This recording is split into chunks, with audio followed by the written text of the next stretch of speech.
Welcome to Pembroke, North Carolina tonight, where it is UNC Pembroke up against Georgia College in Peach Belt Conference tournament action. Trevor Williams and Amber Watkins with you from Lumbee River EMC Stadium. A couple teams on really good runs. The last time Georgia College was into Pembroke, the Braves beat them 1-0. They've gone 9-1-1 since for the Bobcats, winners of their last 6 matches. So welcome on into the pitch, and Amber, this should be an exciting one. Tournament soccer, especially for both of these teams, probably not into the NCAA tournament yet, so they definitely need a win tonight. Yeah, no, we definitely need to win tonight, and it is perfect soccer weather, so hopefully we can get a good win here. We'll be watching out for both of these sides. It's going to be Georgia College to start with the ball, and Amanda Bartholomew, the star forward, over the top of it. We'll play it back through Umbjorg Omersdottir. Was just coming off the Defensive Player of the Week selection in the Peach Belt Conference, and Georgia College actually this last week had the Player of the Week, the Goalkeeper of the Week, and the Defender of the Week. Coming off their big win of number 8 Columbus State. We'll meet their starting 11 in just a moment. They continue to swing it back through Umbjorg Omersdottir out of Iceland. Here both Omersdottir as well as Rockenhaler Bjarnadottir. A couple Icelandic players for Georgia College. Their second visit to Lumbee River EMC Stadium this year. Trying to work with Bartholomew on the far side. Something we're going to see tonight, Amber, is a lot of Katie Ryan marking Amanda Bartholomew. Yeah, no, definitely. The team has pinpointed her out as a very important player to them, and we got to do it from the start. The start of the game is one of the most important parts of the game, especially in Coach Lars's eyes. He says that you always have to win your first tackle and your first 50-50 ball, so hopefully we can go ahead and set the tempo here early. Well, it was just about an opportunity there for Christine Rolfs to do just that, try to earn the first tackle for the Braves. Looking at the starters for Georgia College, Ashley Graham is in net. They have Becca Morris, Anya Mancinelli, Hannah Asbell, Cheyenne Wrench, Erin Ferris, Kai Jeffries, Umbjorg Omersdottir, along with Amanda Bartholomew, Cassie Balzano, and Sophia Lekes. We'll look at the starting 11 for the Braves in just a moment. They're in the white kits, trying to turn the counter with Stacy Scott. Plays a big ball forward, and Alexis Pittman trying to run on. It'll be Graham running it down in the box. Graham, the reigning PBC Goalkeeper of the Week. On the other side in the Braves goal box is Gina Ryan, Alexis Pittman, Kate Weisner, Carly Rochelle, Shannon O'Neill, Christine Rolfs, Jasmine Senecal Guzman, Katie Ryan, Haley Stewart, Stacy Scott, and Christina Stevenson are the other 10 with Ryan. Just a couple minutes into action. An interesting piece of this, Amber, will be how both coaches go about this match, as they've seen each other once already this year. Yeah, no, it's definitely easier the second time around, just knowing the team's formation, kind of their game plan when they come out.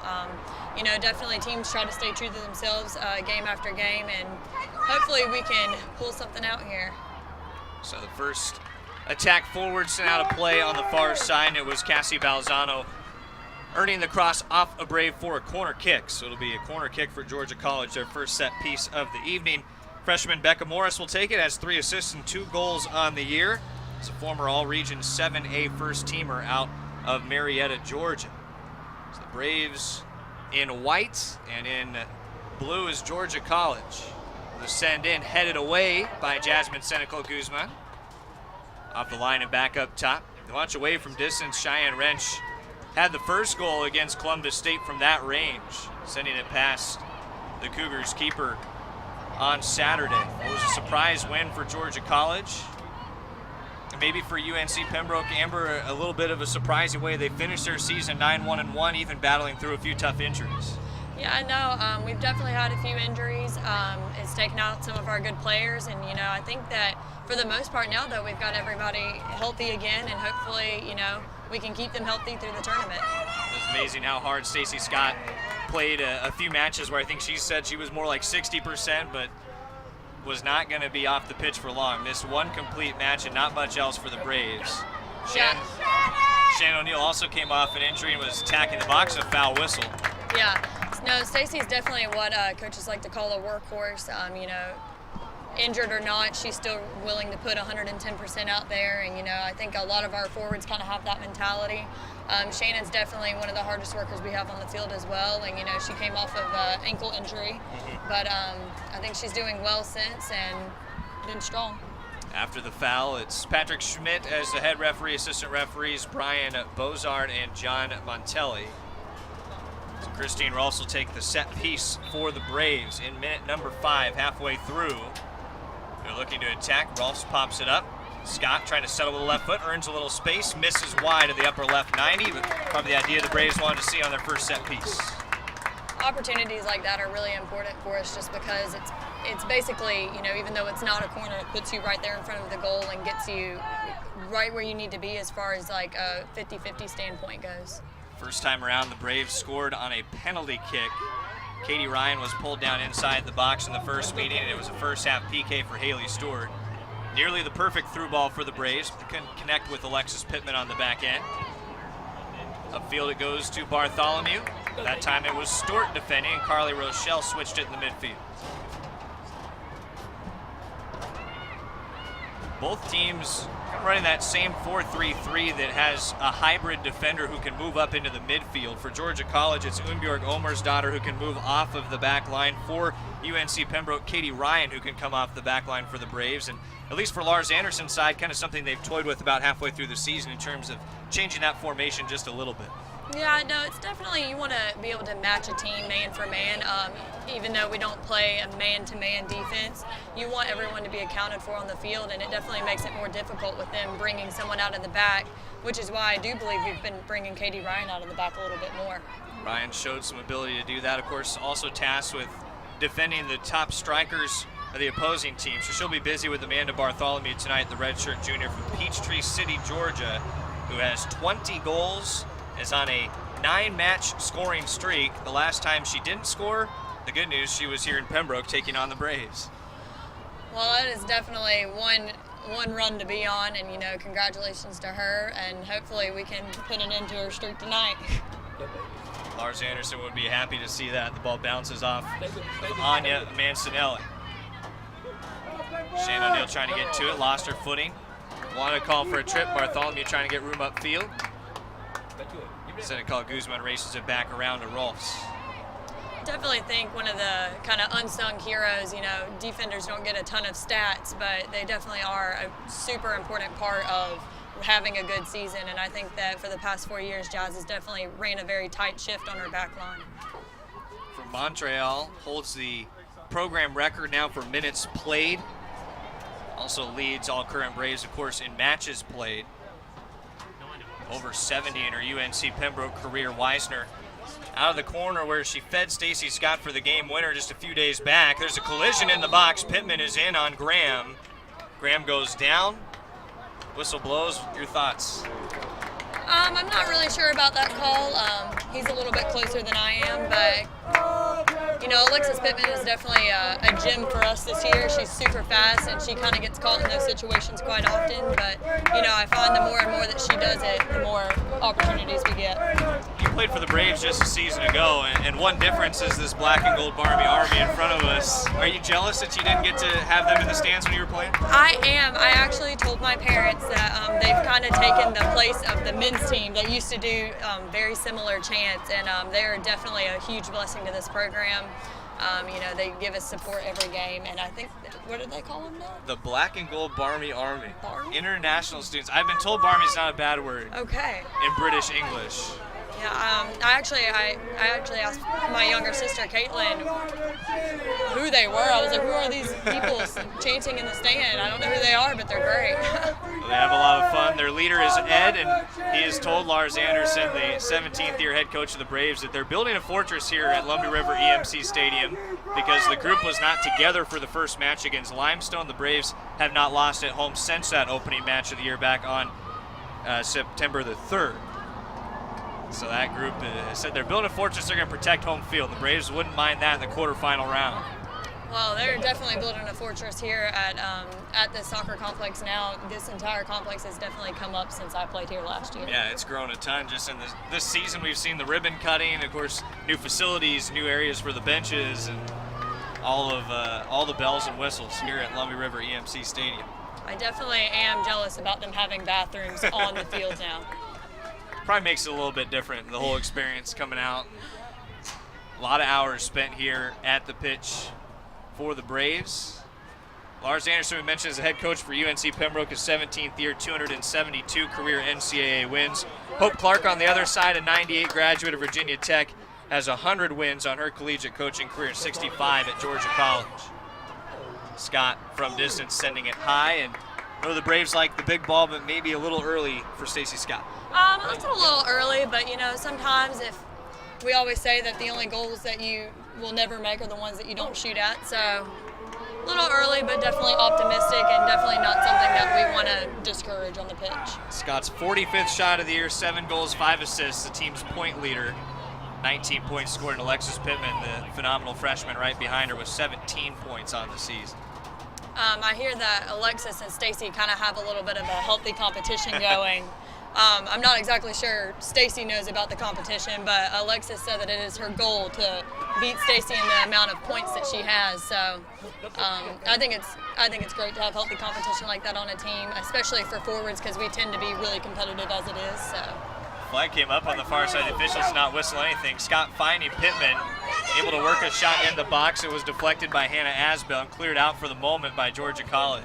It is interesting you mentioned that, because both Scott and Pittman, it seems like when one of them scores at home in a match, you can bet the other one's going to come back with a goal. Yeah, and I almost wonder if they do it just to spite each other, but. Into the corner, Carly Rochelle racing. To turn it back in, but just missed wide. Goal kick coming for Georgia College. It's the opening 10 minutes. It seems like we've seen a majority of the possession for UNC Pembroke, and interestingly enough, the first time around, the Braves dominated the shot battle against this Bobcat team, which actually outshoots Pembroke on the year, and there aren't many teams that can say that. No, definitely. I think that stats can sometimes not be misleading, but definitely not really show the true colors of the game. But I definitely think that we've dominated, and right now the stats show that. But shots mean nothing unless they're converted into goals. So. Come on, turn it. Lars Anderson's talked about that a lot. He's had matches where his team will post 25 or more shots and only be up by 1 goal late in a match. And he always asks his team, he said, why do we have to wait for the 28th time for it to work? All in all, though, we were talking last time, Matt Sabatas and I, the other broadcaster, about just the environment that Lars Anderson and Brittany Padilla create and what that means to the players on this team. Yeah, no, playing under Lars for 4 years and under Brittany for 2, it definitely, they create nothing but a supportive environment for you. They never say that they have an open door policy, but their doors are always open for anything that you need. They're super understanding with school schedules and everything like that, and I'm definitely blessed to have them as a coach for 4 years. O'Neal with the cross, Pittman nearly on the back end. Good save wrapped in by Ashley Graham. Not a save on the stats, but able to keep it away from Alexis Pittman on that crossing opportunity.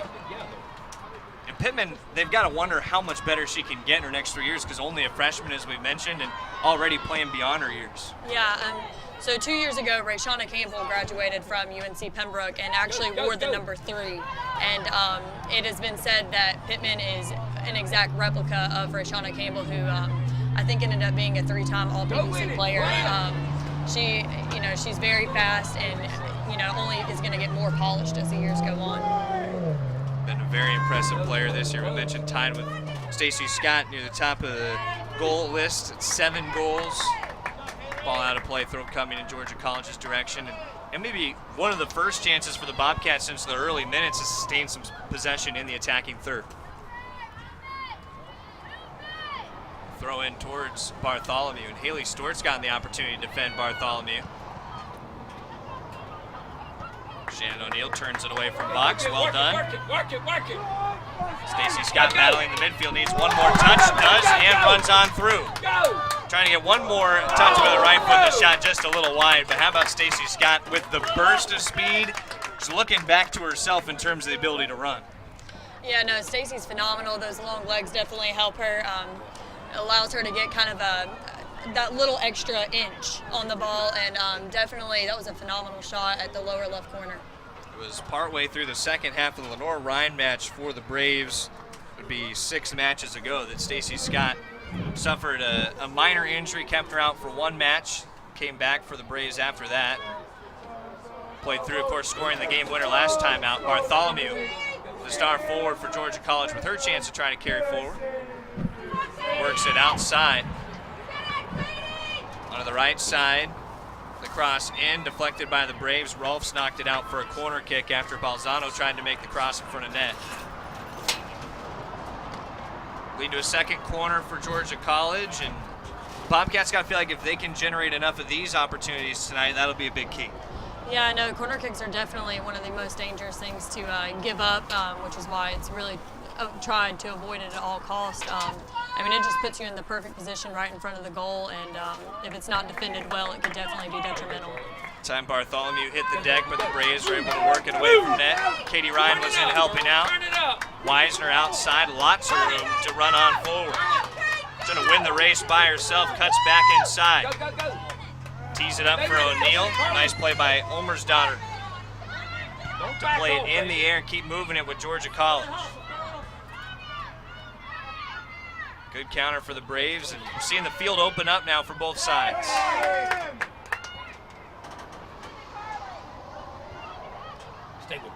Bartholomew wrapped up with Senecal Guzman. Nothing signaled by the ref. Bartholomew sliding and shooting wide of Gina Ryan. This has been a fun little back and forth in the last couple sequences. We've seen both sides be able to get some runs back towards the box. That was an excellent run up the line by Kate Weisner. Definitely being able to take your space like that is really important in moving the game forward and getting closer to the goal.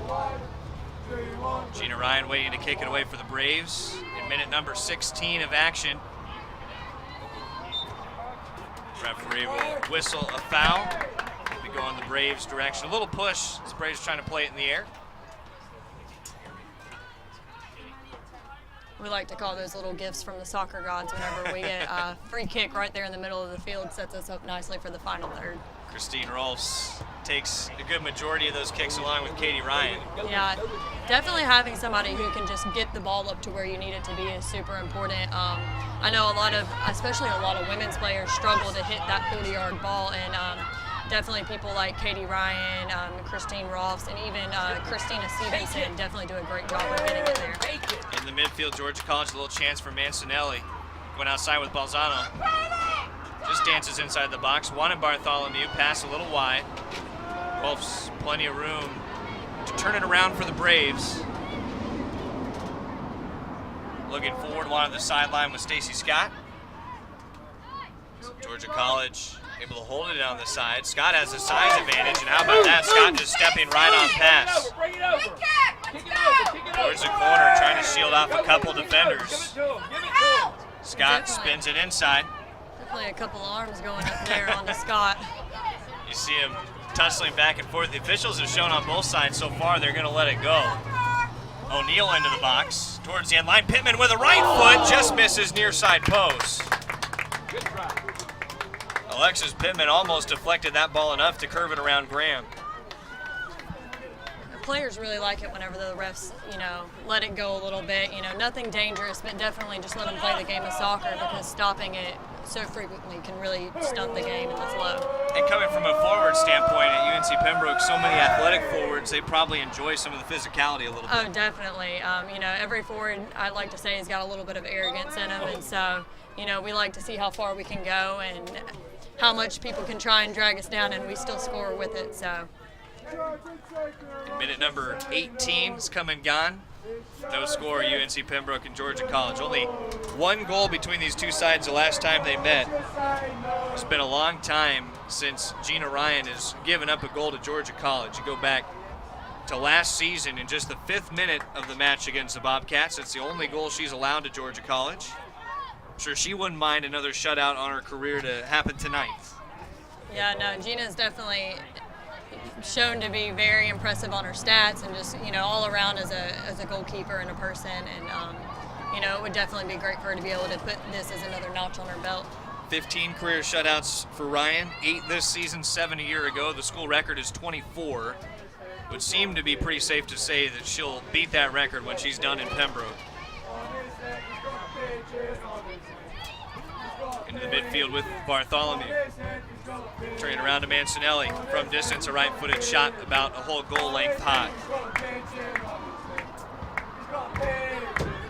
It's the other interesting thing, you watch teams take so many shots from distance against Gina Ryan, and although she's 5'7", it's still hard to be able to shove it in between her and the crossbar. She's got good activity to get there. Yeah, no, Gina Ryan is definitely, her vertical jump is phenomenal, and then just her overall athleticism is great, and it definitely, those shots that are from out wide, she's not going to give those two teams. She makes them work a little bit harder, get a little bit closer to the goal and make them do the work. Scott out wide to Weisner. Chance for Weisner to cross it in. Scott trying to find a header to it. Stays down on the floor. A little bit of a missed kick for Jeffries. Keeps at the top of the 18. Rolled back to Olmersdottir. Racing along the near side. A good turn in by Lekes. Room to run forward. Watching for Bartholomew, who's off to her right. Forward trying to spring free. Ball's left there. Jasmine Cynical Guzman wins the foot race and clears it wide.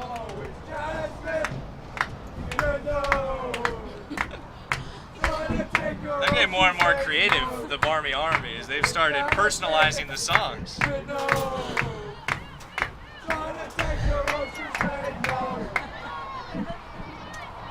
That's creativity. I like it. Oh, yeah, no, that was great. I'm going to have to sing that to her one day. We'll get the guys in the studio. We'll get it all recorded up. The Braves knock it off of Umbjörg Olmersdottir. For these long matches, I've heard players say it makes a difference. You're getting tired, you start to hear the songs, you start to hear the energy, and it kind of helps power you a little bit. No, it's definitely great to hear that, some people are behind you and that somebody, is believing in you. It's no lie that women's soccer doesn't get as much fans as football or any of the other bigger sports like baseball. But, just hearing that some people are behind you, people are here to support you other than just mom and dad is definitely a great feeling. Pittman rolls it back. Weiser, a right-footed shot. Angled close, but just off a frame. Yeah, I think if Kate Weisner would have had a little bit more composure there, we definitely could have seen that converted. Not though that she necessarily expected it to roll off of Pittman the way it did. That was well done by Alexis Pittman just to keep it working towards the 6. So a shot from about 12 yards out by Weisner. The Braves 5th in the match. They lead the shot advantage 5-2. Rochelle feeding Pittman just a step in front. Ashley Graham's got to be feeling the pressure early, though. The Braves in the opening 22 minutes of play have had plenty of chances around the box. That was a great win by Shannon O'Neill, winning that 50-50 ball. A lot of people would say that the game is dominated by what team can win the most of those balls. It seems like O'Neill the last couple of weeks especially has been turning her game up. Christina Stevenson's the obvious standout in the midfield, but O'Neill's kind of been quietly creeping into that conversation as well. Yeah, no, definitely. Shannon is, I think she's underestimated a lot because of her height, and her and Caitlin Watkins as well, but to be honest, they're both a force to be reckoned with, and, they're small but mighty.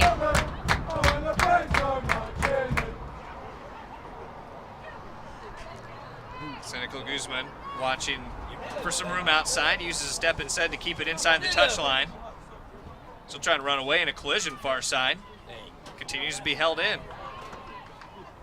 Georgia College able to dispossess and work it back with Bartholomew. Get out with Balzano. Looking for Lekes. Top of the box, keeps it low. Gina Ryan, the easy scoop. That was good shifting by Katie Ryan into the middle there. Definitely one of the biggest things in the back line is balance, and whenever we have someone like Jazz moving forward somewhat out of position, you definitely have to have somebody shift in there and kind of take that spot of the center. For the most part, this team outside of Alexis Pittman, you're just a year removed from playing with all these players. What's it like to be on an outsider's perspective in a match like this and know that you just have to watch what happens? Well, it's definitely difficult, especially because my season last year ended so tragically with me slipping a disc in my back. But I just, I want nothing but these girls just to do so well, and I almost feel like a team mom now, kind of hovering over and, watching them. But it's difficult because all you want to do is go out there and play. The folks close to the program, of course, know that you have a sister on the team, Katie. Oh, Katie. I'm sure it's been different for her as well, learning to play without you there. Yeah, well, and I had almost forgotten whenever I graduated. I was like, oh, yes, you still have another year to play without me. I played my first year without her, and I guess it's her time to go at it alone now. This season, Watkins with an assist, a goal, and 17 shots coming into tonight's match. 0-0 in our opening half of play, and as we mentioned, Katie, she is warming up on the far side. Usually is the first sub for Lars Anderson. Georgia College has a sub waiting as well. It'll be the first offering to change for Georgia College. They bring in Sophia Bonzer, and she'll check in for Anya Mancinelli. An interesting thing for the Braves is usually they're out-benched by the opposition. Tonight, a rarity, Georgia College has a smaller bench than UNC Pembroke. Yeah, no, Coach Lars likes to keep a small bench. He likes to, he really likes to make sure that the players that he brings on are not just practice players and that they really are an important asset to the team. And, a lot of the times we do get out-subbed, but I somewhat think that it keeps kind of the flow of our game going, because whenever you make a ton of subs like that, it can definitely just completely flip the game around. But it definitely is important to, which I believe Georgia College just did, get that center mid sub in there, because they definitely run the most. They're having to get back, get forward the most, and getting them a breather in there is definitely key to the game. Especially with how active the Pembroke midfielders are. Foul against Stacy Scott has it set up for a set piece for Georgia College. It'll be Unbjörg Olmersdottir. 5 goals, 8 assists on her career, serving into the box. It stays low to Gina Ryan, bobbling for a moment, then controls inside the 6. See her right away getting up, communicating with her twin sister, Katie. There's so much communication between this UNC Pembroke back line, and big help with that is everybody coming back, getting a chance to play again together. Yeah, no, definitely. Communication is key on a team, and it's always kind of when people are getting back from summer break, that's definitely the biggest challenge that we have in preseason, is getting that communication back. A lot of these girls go home to Canada, wherever they're from, different parts of the state, and not that they lose touch, but they kind of lose their groove that they get into. Lars Anderson calling when he was back in Europe, the old phrase was, you went to Spain and you forgot how to play soccer. Exactly. I'd say that was the off season. No shortage of stories from the Braves head coach. From Sweden, O'Neill is midfielder working back into the midfield. Swings it out wide, looking for Rochelle. A little too much pace. But Rochelle making up for it and keeping it inside the touchline. Weisner wanted to settle it. Just couldn't quite work the half volley, and out the end line it goes. Now, here is your sister Katie Watkins coming in for the Braves, checking in for Shannon O'Neill, who's been busy early on. I think one of the greatest things about my little sister, Katie Watkins, is that you will never catch her on the field not smiling, and it is the weirdest thing. We've had a couple, she's small, she's had a couple girls run right over her, and she'll literally just get back up with a little angelic smile on her face, and it's kind of an inside joke that our entire team has. Very important first sub for UNC Pembroke. Both sides have adjusted their midfield already. Balzano working to the outside. Seneca Guzman worked it off of her for a UNC Pembroke throw. In the 28th minute, early on, the shot totals UNC Pembroke 5-3 on the board, and they have been able to limit Amanda Bartholomew to just one shot. Had only 3 her first time around against the Braves. It's always interesting to see subs come in because, basically the sub's been sitting for about 20 minutes or so, and you just wonder what kind of effect it has on mental game and things like that. And really anybody on our bench and on the other team's bench as well has to be ready at any point in time. A sub coming in and not being ready can definitely hurt the game. Both sides hoping their initial subs will provide some much needed help. Bartholomew offering the shot, and how about Gina Ryan with the wherewithal to realize it was wide and then tuck the arms in to avoid the corner. She's really a class act whenever it comes to her performance in goal. I mean, I think she was probably the top recruit of last year's class just because of how, she's been amazing to our defense and amazing for the program. How soon when she showed up on campus did you realize that the new goalkeeper was the real deal? So she actually came and the team was kind of scoping her out whenever she was kind of practicing in front of us. And, we were looking, and there's always kind of you know how girls are. Girls can always be a little bit snobby. We were kind of looking at her, and we were like, oh, she's all right. And then, it wasn't long before she got here, first couple of games, and we were like, oh, okay. This will work out fine. Yeah, and I mean, we've almost become a little bit spoiled because of her now, because, we just expect her to catch everything that comes back there. And I don't think that we let up any because of it, but I definitely think that we have more confidence in her, and we have more confidence in, being okay if somebody takes a shot. Helps that whole defensive back line play, I'm sure, a bit more aggressively, and they know they have the help behind. Yeah. Well, and it's great, too, because I definitely feel, just because of how humble and how likable Gina is as a person, they really, truly want to fight for her, and they don't want to put her in danger. They don't want her making those big saves, so. Stacey Scott stopped up at the end line. Braves still racing to hold it in. Scott's a little slow to get up. We mentioned has battled some pain at the end of the season, still trying to work her way up. The official checking over his right shoulder to see if it's going to require a stoppage at some point. Katie Ryan settles it down. The Braves still attacking forward. Way offside would be Scott if they worked it anywhere inside the box. As this ball goes out of play, we'll probably see a clock stoppage. Yeah, I know Stacey's coming off 2 hamstring pulls, and it's definitely been very rough on her. And the hamstring is a huge part of the whole soccer game. So she's working off the field right now, just walking back up at the top of the 18 on her own power. And the type of player Scott is, she doesn't want to miss any minutes. No. The Braves will have to have that discussion by their own bench between Rose Bussey and Lars Anderson about what they want to do with the forward early on in the match. About 15 minutes left in the half.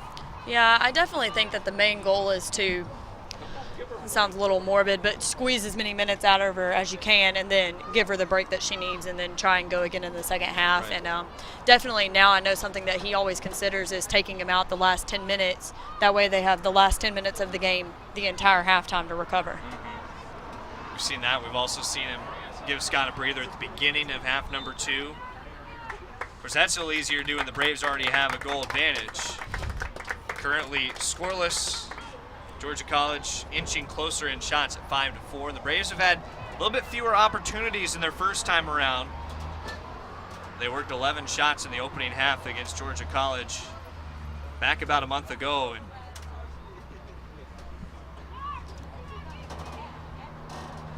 And it's funny because last year, whenever we played Georgia College in regular season, we actually went into overtime with them, and I scored the game-winning goal of that game.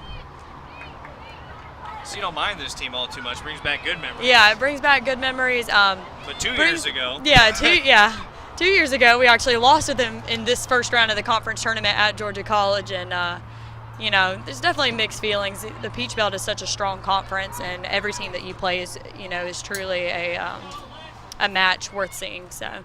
And a rough way to finish that match a couple years ago in the final 10 seconds. It was 6 seconds left. Georgia College netted the match winner. Bad part about that is that I semi-blame myself for that goal. So I've definitely been on the good and the bad side of this team. We'll try not to bring the goal up too much then. Braves looking forward in the closing minutes of their first half. Stacey Scott trying to run it down far side. Instead, Hannah Asbell get to it and reverse it back towards Graham.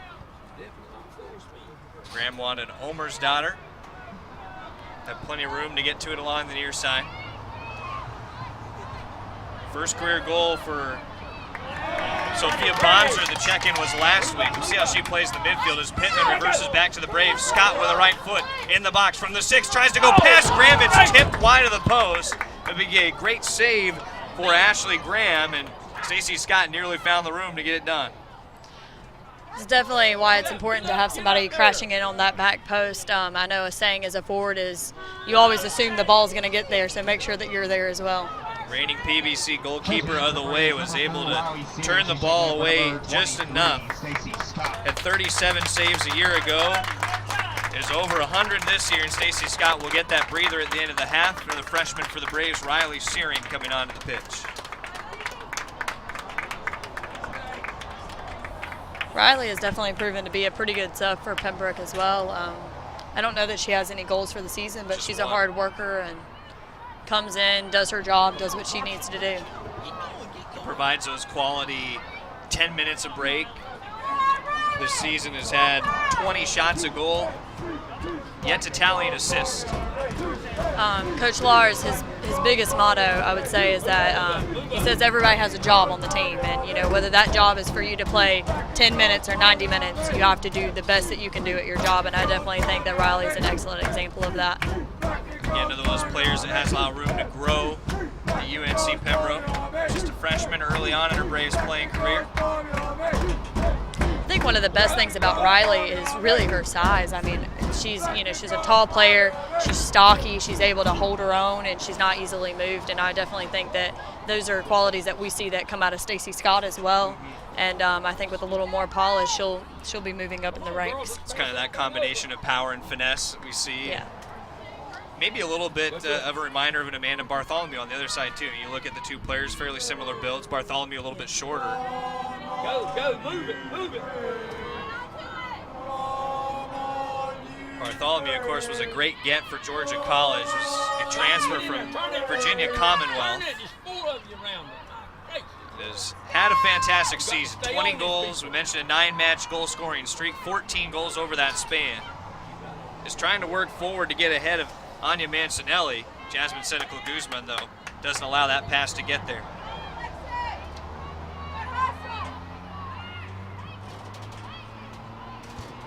Again, Guzman stepping in front of Bartholomew. And we've now seen 3 of the 4 Braves defenders be tasked with marking Bartholomew early on. All 3 of Ryan, Stewart, and Guzman have had no trouble. It's an excellent run by Riley Searing up the line there. Turn it back. Keeps it outside with a chance for a cross. Knocked it off of Ulmer's daughter. Again, readies for the Great cross. Off the side of the foot of Morris. Searing a second opportunity, trying to keep her feet. Stutters and does, crosses in again. Ball bounces free. Pittman trying to get to it, knocked it off of the goal post. Ashley Graham was down the ground in the area. Braves couldn't work it off her for a corner kick. That was very close for Pembroke. I think one of the most important things for forwards is making that run over and over again, and I think a lot of the times what people don't realize is that 90% of the time they don't get the ball. So, you know, just the willingness of freshman Riley Searing to make that run again and again is, you know, what makes it work in the end. Basically 3 looks at it. Ball stays low. Bartholomew races to it. Just to go out through Balzano. One step around Ryan. Cynical Guzman covers back. Shoot it. Kate Weisner surveying up, plays a big ball forward. Pittman trying to use speed to get there. Kai Jeffries turning it outside at the end line. One more step out. Say they got it off of Pittman as well. Throw goes in the Bobcat direction. Blue kicked it out. Fans disagree with the officials on the far side. Alexis Pittman has definitely got to be one of the most interesting players to watch. She's so feisty and in the way that she just, you know, carries herself and goes at each player. And I definitely think that sometimes the team, because of how fast she is, just has a hard time keeping up. You know, she takes off on her little sprints, and, you know, the rest of the team kind of has to book it to get up there. Well, all of a sudden you'll see for opposition, the defender will think they have plenty of space all alone, and then boom, there's Alexis Pittman right on your back. Rolfs running into that ball while trying to retie her hair. Searing near the end line. Been knocked around by Ulmer's daughter a bit. That's maybe where you see some of the youthfulness.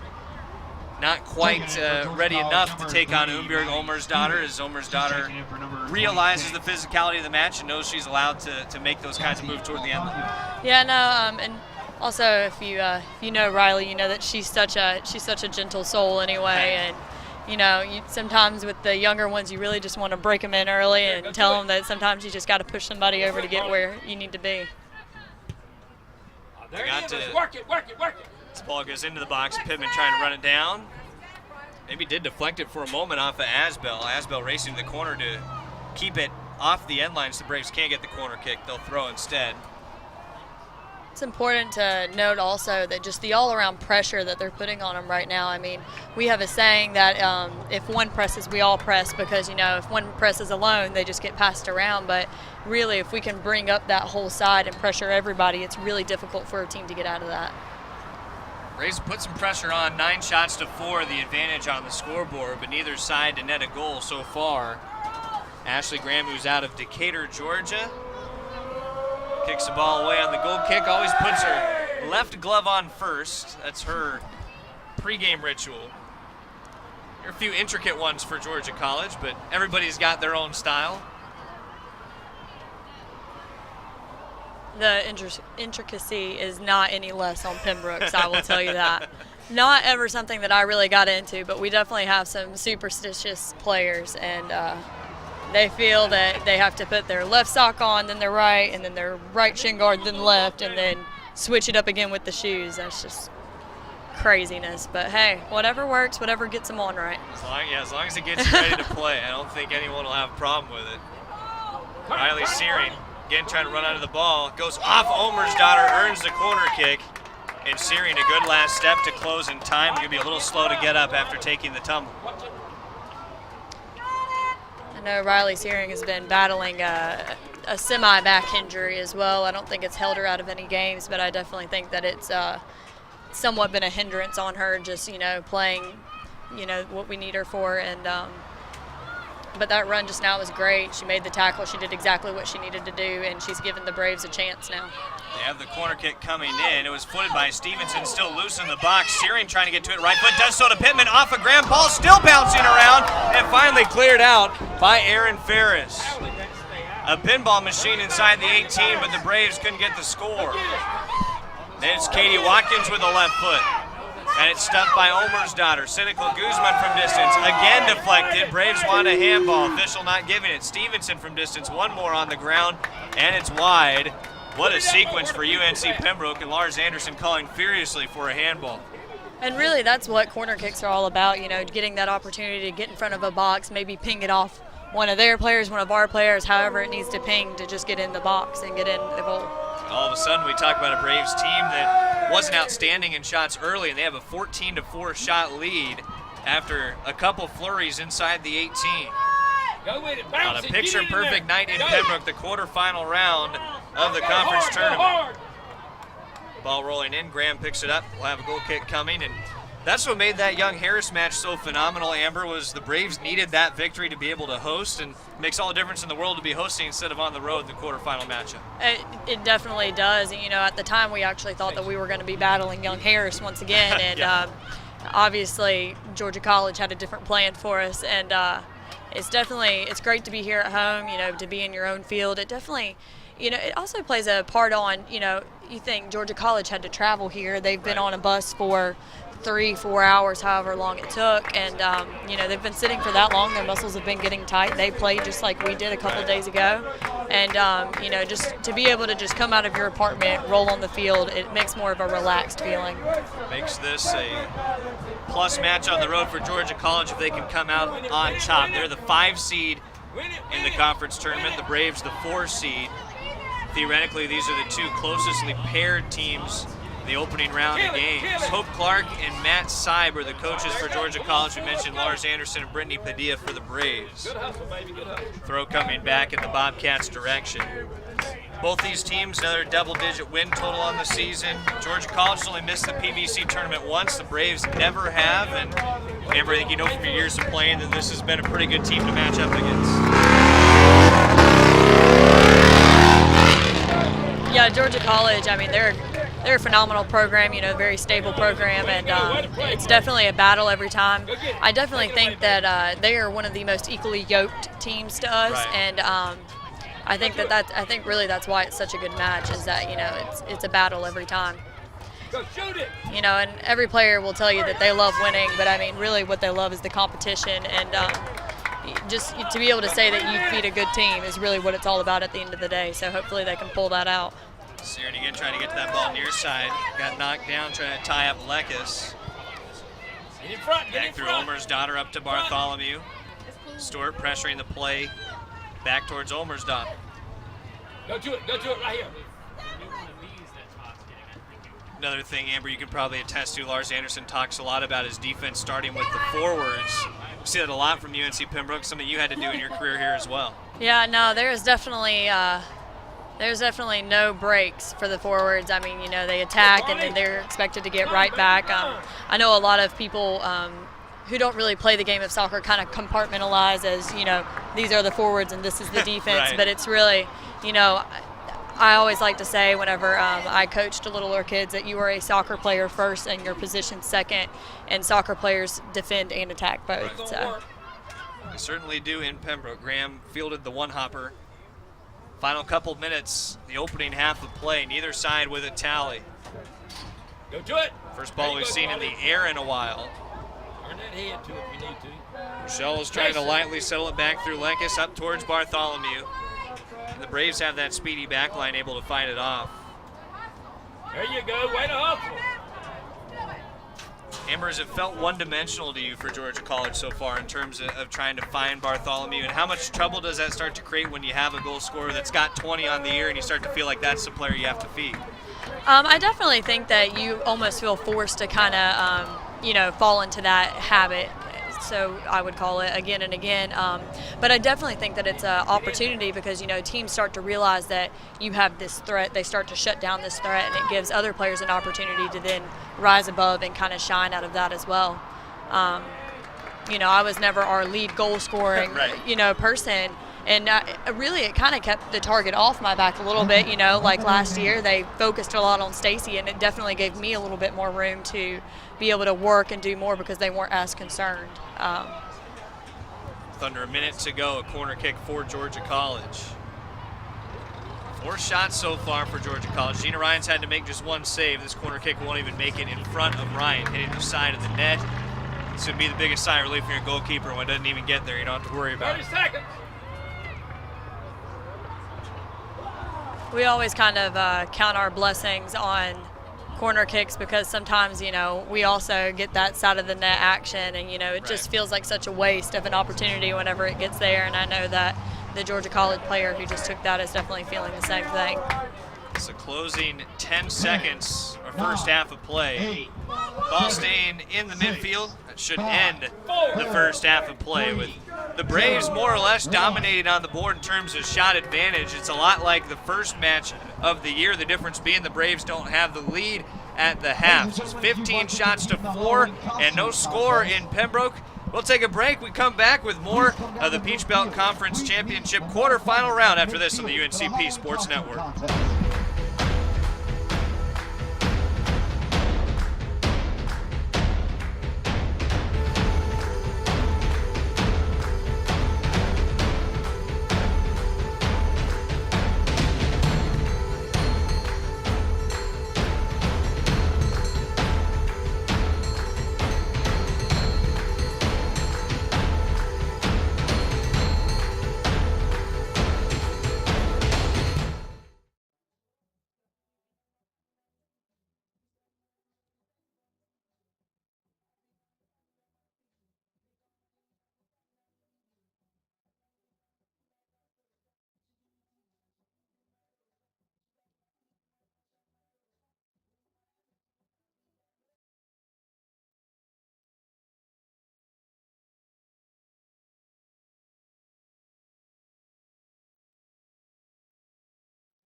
Connect with Brave Nation, the student rewards app for UNC Pembroke.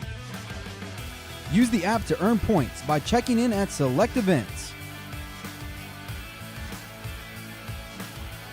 Follow the action and watch the Braves live. In the 109th minute, the Braves come up with the victory.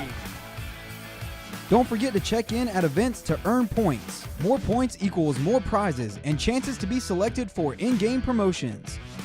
Set up notifications on your phone so you don't miss out on exclusive experiences. Share your check-ins with friends on social media and keep earning points. Download the app, attend events, and get rewarded.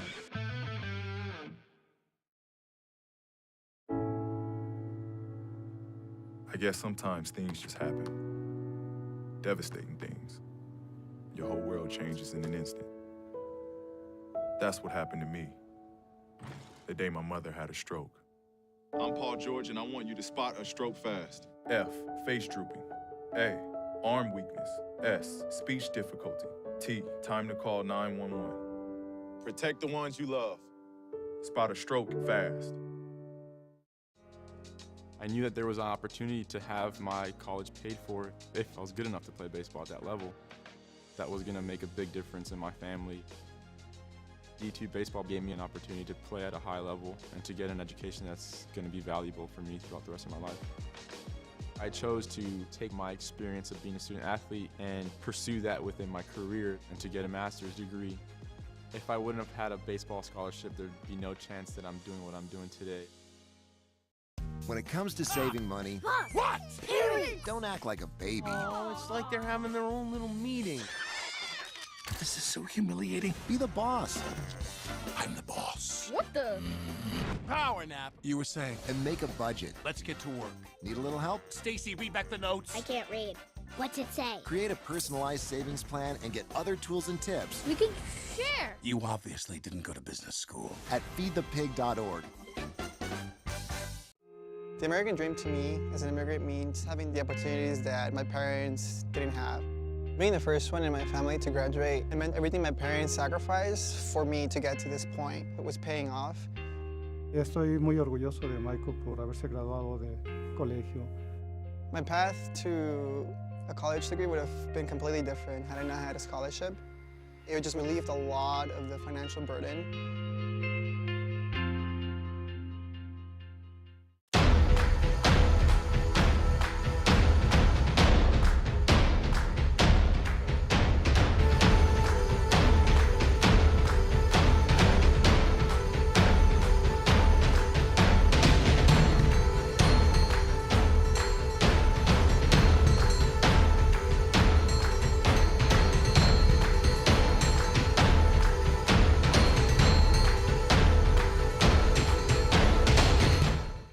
Connect with Brave Nation, the student rewards app for UNC Pembroke.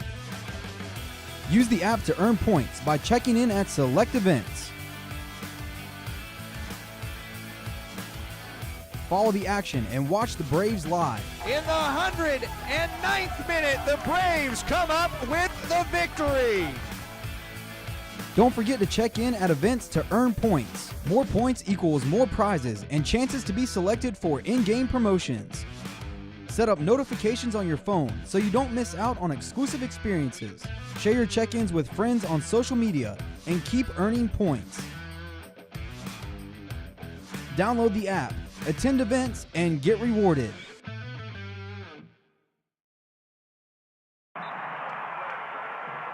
What you've gained as a student will be just as important to you as what you did as a player. As long as you know that you made the effort to do the best of which you're capable, there's no failure. Success on 3. There are over 400,000 NCAA student athletes. And just about all of us will be going pro in something other than sports.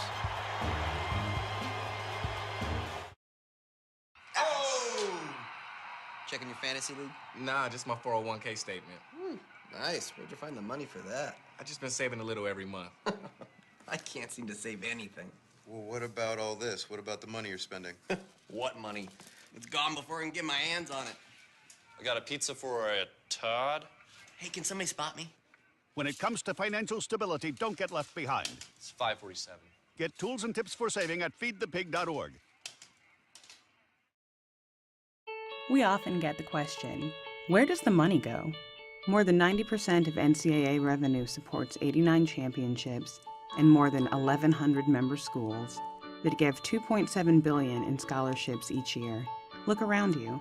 There are more than 450,000 student athletes competing every year, succeeding on the field, in the classroom, and in life. Bottom line, we put our money where our mission is.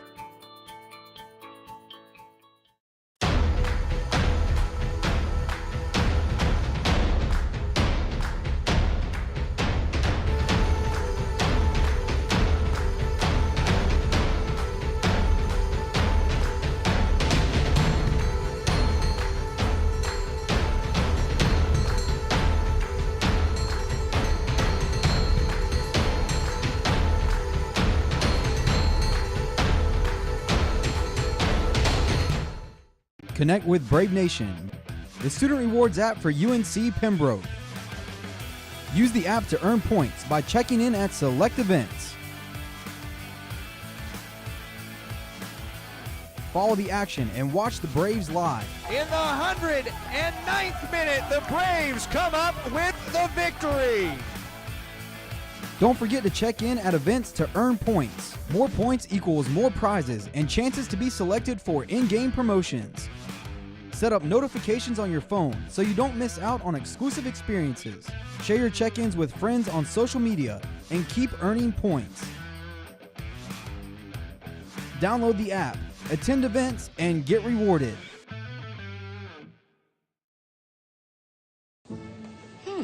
Maybe you can make retirement happen.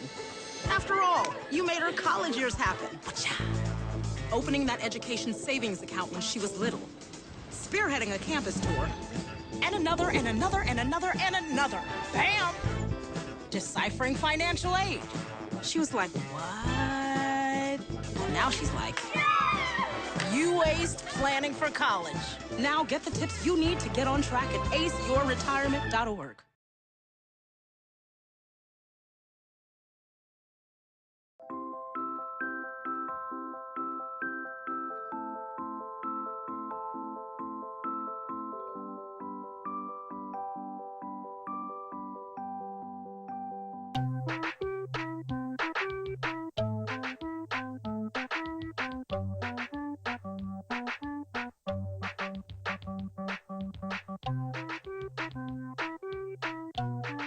Start a story. Adopt at theshelterpetproject.org.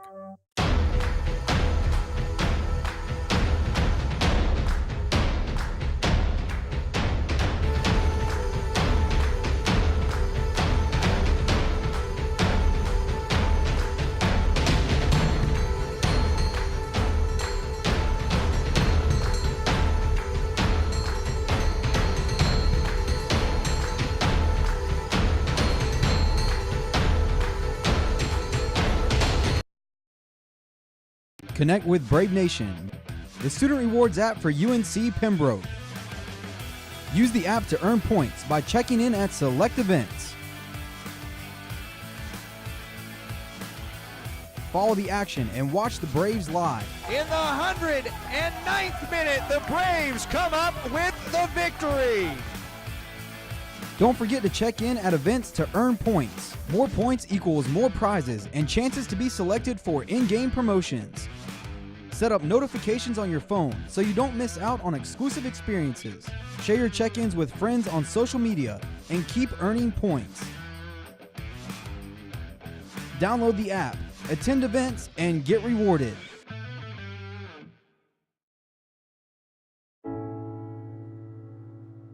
I guess sometimes things just happen.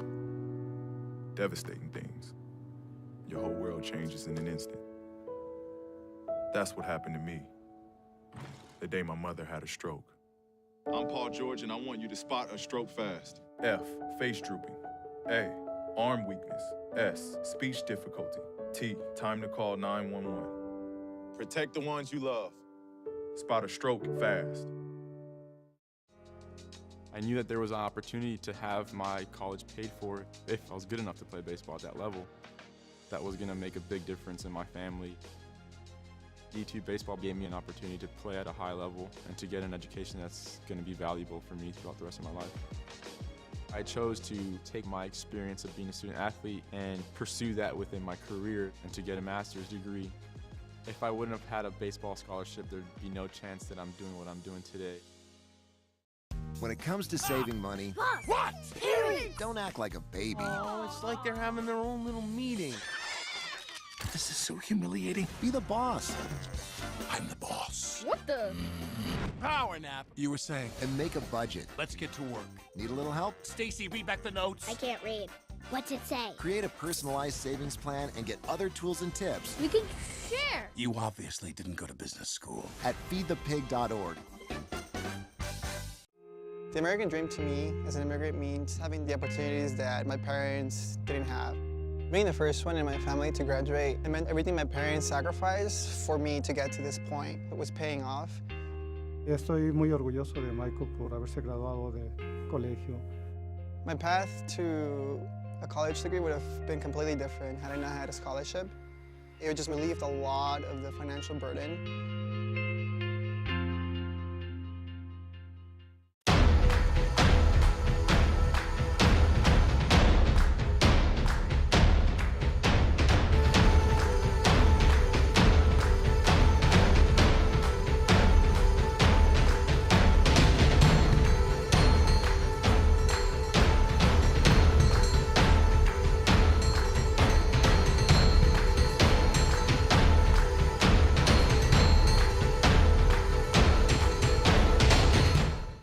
Connect with Brave Nation, the student rewards app for UNC Pembroke. Use the app to earn points by checking in at select events. Follow the action and watch the Braves live. In the 109th minute, the Braves come up with the victory. Don't forget to check in at events to earn points. More points equals more prizes and chances to be selected for in-game promotions. Set up notifications on your phone so you don't miss out on exclusive experiences. Share your check-ins with friends on social media and keep earning points. Download the app, attend events, and get rewarded.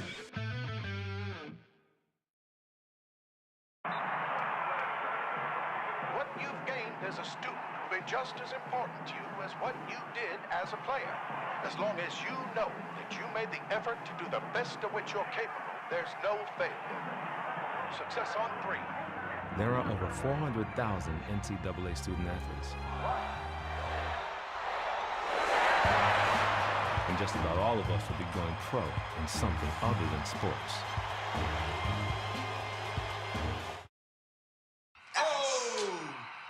Checking your fantasy league? Nah, just my 401k statement. Nice. Where'd you find the money for that? I just been saving a little every month. I can't seem to save anything. Well, what about all this? What about the money you're spending? What money? It's gone before I can get my hands on it. I got a pizza for a Todd. Hey, can somebody spot me? When it comes to financial stability, don't get left behind. It's 547. Get tools and tips for saving at feedthepig.org. Welcome back to Pembroke, North Carolina. Both of these two sides, the UNCP Braves and the Georgia College Bobcats, tied after one half of play, and they're trying to head towards the NCAA tournament. Braves last there in 2010. For both of these teams, man, it's likely that the Braves are going to need to probably win the tournament. Yeah, no, definitely. I mean, you just got to take the game tournament one game at a time, and this is the first on the to-do list, and you just got to get it done. Just think about Amanda Bartholomew, who's had a good first half, but not the best of first halves for Georgia College. 4 shots only for the Bobcats in the opening half, and the Braves swinging it out towards Alexis Pittman early on, and a couple times in the box, the Braves create a lot of pressure, and those were their best opportunities in the opening half of play. Yeah, no, I definitely think that the Pembroke defense has done a great job of shutting her down, not letting her get much, on the ball, around the ball, and putting pressure on the Georgia College backline as well by our forwards. And I think that they've done a great job of getting their bodies in there, getting numbers up, and creating opportunities for us. Looking at the players on either side in the second half for Georgia College: Ashley Graham, Becca Morris, Hannah Asbell, Aaron Ferris, Kai Jeffries, Savannah DeVal, along with Unborg Omersdottir, Sophia Bonzer, Amanda Bartholomew, Cassie Balzano, and Sophia Lekes. Unborg Omersdottir playing it back towards Graham in net. The top of the 4-3-3 for the Braves open the second half. Kate Weisner, Stacy Scott, and Alexis Pittman from left to right. In the midfield, Carly Rochelle, Shannon O'Neill, Christina Stevenson. The back line, Christine Rolfs, Haley Stewart, Jasmine Cynical Guzman, and Katie Ryan, the twin sister Gina, in net. Just about a minute and a half into the second half. What do you think of the likely adjustments, Amber, into half number 2? I definitely think one thing you have to account for is the sun that's kind of beating down right now. It's definitely not in a great position for Gina, but I think that going forward, just from the second half, we've noticed that we can get numbers up there, get shots in there. It's just capitalizing on those shots and making those opportunities count. I know we like to say that we can make more opportunities, but truth is that the opportunities only come so often. And if we don't capitalize while we're getting them, it may be too late. Ashley Graham scooping up a ball in the box. Lucky for Gina, she'll finally have to contest with the Sun for hopefully about 10 more minutes. She waits in the box down to her right side and didn't face a whole lot of pressure in the first half. Made one save on the 4 Georgia College shots, one of those 4 shots on frame. Running outside with the ball, Lekis. It's also a Georgian, tries to step inside of Rolfs. Rolfs looking for the tackle. The official saying it was a clean tackle. You always get a little nervous with tackles that end up with somebody on the ground right there, just because it's a dangerous spot to have a free kick at. Seems like a lot of times though we've seen Christine good at pinpointing those tackles and playing the ball first.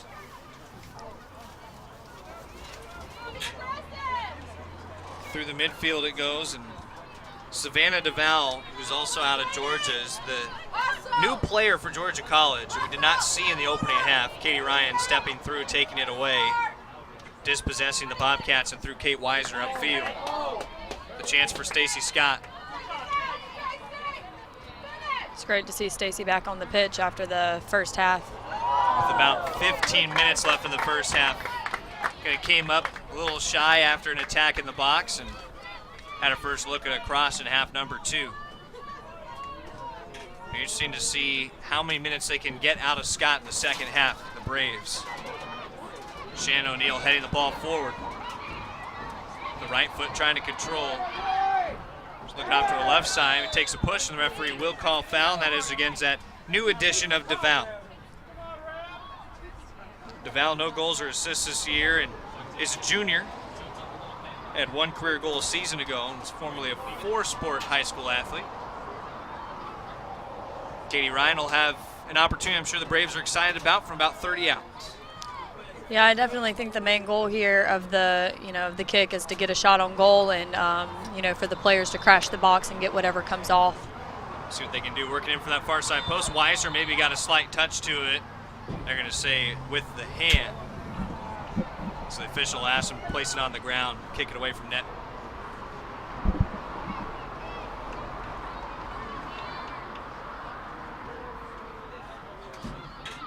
Graham with the kick. O'Neill again winning that ball in the air, but it's left down and possessed by Aaron Ferris. Out through Becca Morris. Back to Humborg, Olmersdottir. Finding Amanda Bartholomew, left-footed shot blocked by Guzman. Comes free to Olmersdottir. Guzman trying to play it down. Hitting the deck, Olmersdottir, no whistle. Braves got it out wide. Pittman back towards midfield. Another one of those plays, Amber, that you get nervous when someone falls down inside the box, but nothing came of it from a whistle standpoint. Every ref is very different in how they kind of make those calls, and anytime that from the stands that we see somebody go down in the box on the other team, it is very worrisome for the next couple of seconds. Georgia College knows all about that. Their first time in Pembroke, it was a penalty inside that very box that led to Haley Stewart's game-winning penalty kick. Gina Ryan trying to keep it up above the net, and did. Even Ryan having to check back behind at the end to see if that ball settled outside of the net. Didn't have to make a touch to it. It ended up above the crossbar by itself, leading to that goal kick. Gina and Katie from Cape Carteret.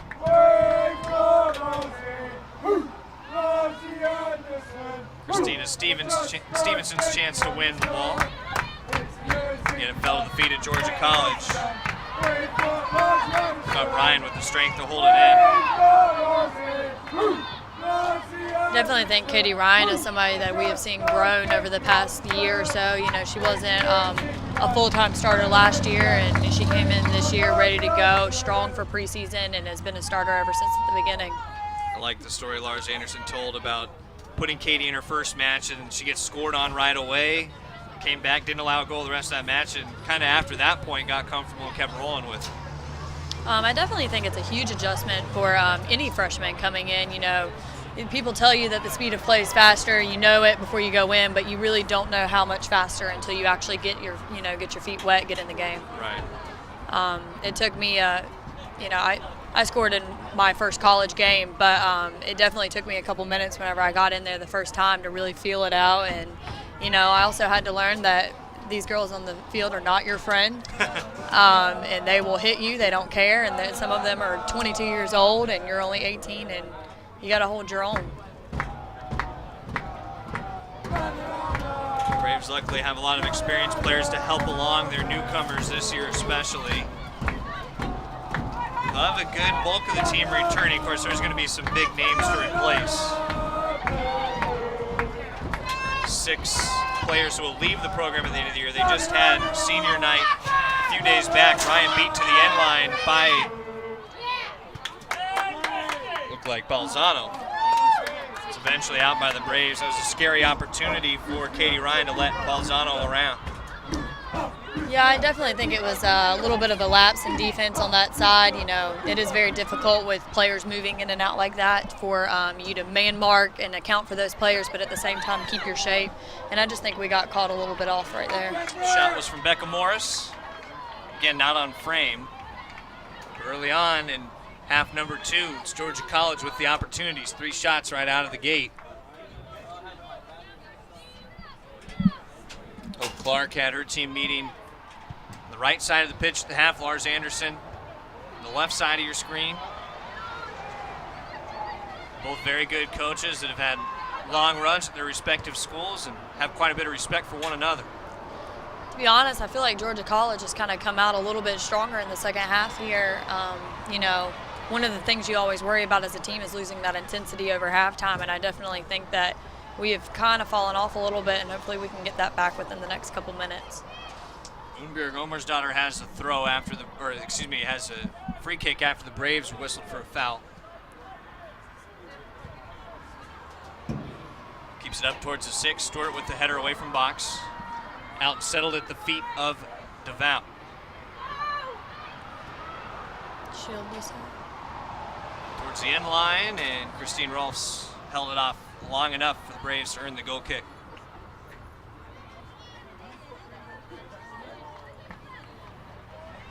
Light switch just flipped on at Lumbee River EMC Stadium. Second half of action. Our great UNCP sports crew producer Matt Sabatis, Trevor Williams, Amber Watkins with you. Quarterfinal round of the Peach Belt Conference Tournament. Columbus State already took down Lander earlier today. Cougars the 2 seed in the tournament after the upset win by Georgia College. Braves working the corner kick, and well placed by Stacey Scott. Yeah, definitely whenever you kind of get locked into that outside of the 18-yard box, you want to just make the best of it, and the corner is definitely the best outcome that could have came from that. So Christine Rolfs will have the opportunity to take it for the Braves. It's been the last couple of weeks we've seen Rolfs start to take the corners at times instead of Christina Stevenson. Early in the year it was all Christina Stevenson seemingly. Rolfs sets it up for the set piece. Braves trying to get high to it. There's a header. It looked like Stevenson connected with it a little too high. Those are always heartbreaking just because you know that, an inch or so further up on the ball and that ball is in the net. And, it's really kind of a toss of a coin as to, whenever you get up and get that head on the ball of where it will go. And what have you seen from a player's standpoint in terms of Christine Rolfs starting to take more and more of those corner kicks for the Braves? I definitely think that Christine seems a little bit more comfortable, and I also think that her accuracy is a little bit better.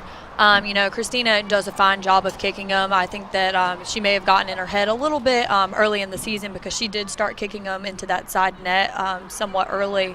And I think after she kind of got in that funk, she really couldn't work her way out of it. And, the season is, quick, and we need somebody who can be on right now. And I think that that's definitely why the shift has been made to Christine. I also think that it's important to note that Christina's great in the air, obviously, right, as we just saw. And, you want your strongest players in the air in the box. And I think that he kind of saw it as a double-edged benefit whenever you take Christina off the sideline and put Christine out there, so you can get Christina in, and you also get a corner that has gone, into the box 90% of the time. Braves will have another chance at the corner. Christine Rolfs headed towards the flag after Kate Weisner was able to knock it off at Georgia College. And that same transition when Georgia College went on a counter, it started with what the folks here hoped was going to be a foul on Sophia Bonzer. Rather, Kai Jeffries. Corner kick in Braves again, a header from Senecal Guzman. It goes a little wide. Weisner trying to track it down and keep it in the box. Turns it back around, trying to earn a cross, steps back inside. Crossed off a Bobcat. Ball still at the feet of Weisner. Pittman with speed to cover it outside. The greatest thing about Pittman is that you never even have to wonder if she's going to get there, because you know that she always will. Her speed and just her willingness to run after every single thing that comes her way is phenomenal. And the third corner coming in the last couple of minutes for UNC Pembroke. I feel like this is where the Braves are knocking on the door in half number 2, about 13 minutes in. Christine Rolfs to set it up. Rolfs from out of Concord, North Carolina. I've actually played with Christine Rolfe since I was about 7, so we are very familiar with her and her family, and you know. Christina Stevenson with the try on the ground, and the one-timer for Stevenson rolls into Graham. The right idea again to send it through traffic. The Braves have been doing that a lot inside the 18. Georgia College definitely trying to mount a counterattack right now. You know, those counterattacks are crucial to be able to, you know, really defend on. I think the number one priority is slowing the ball down, letting all your players get in behind, because obviously we had them all up in the corner kick. And really, I think they've done a great job of doing that. We now have Christina Stevenson in behind and Shannon in behind the ball. Saw Stevenson working it away from her own 18. Pittman with the work to hold it in along the touchline. Stays out wide with Lekes. Towards Bartholomew, tries to volley it forward. Set down, Rolfs along the touchline, angling it back towards Rochelle and Bartholomew. Morris at the feet, out to Olmersdottir. Chance to attack, wants to work the middle of the field. Rochelle's marking it, steps up, a foul against Carly Rochelle. Rochelle knocked down Olmersdottir, and a free kick coming for the Bobcats. Well, they get that sun out of the equation just in time, as Gina Ryan's looking right in the direction of where the sun was for this free kick opportunity. Just trying to align her wall. Communicates up. Olmersdottir is to blaze it in towards net. Went across the frame and missed wide. Even being a soccer player, I think it's important to note those people who are brave enough to be in the wall. I'm telling you, I've never been one that any coach has ever put in the wall, because I am completely honest and I will duck. They hold tryouts for that? What do you do? How do you figure out who the best players are for that? I really think it's just kind of based on who you see that doesn't mind getting hit in the face the most. You know, halfway through my college career, I actually got braces, so even then it was even more of a deterrent for me not to be in the wall. And, you know, I've always kind of envied those who didn't mind taking it. That's probably going to take a special player then. I'd have to agree with you. I don't think I'd be headed there. Hannah Asbell with the throw-in for Georgia College from LaGrange, Georgia. As an assist, was a former defender of the year in high school, has meshed well with the Bobcats backline as just a freshman.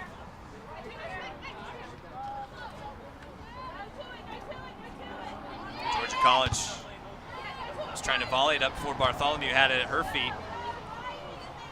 Into the midfield, turned back on the heel by Morris. Want to counter outside with Lekes.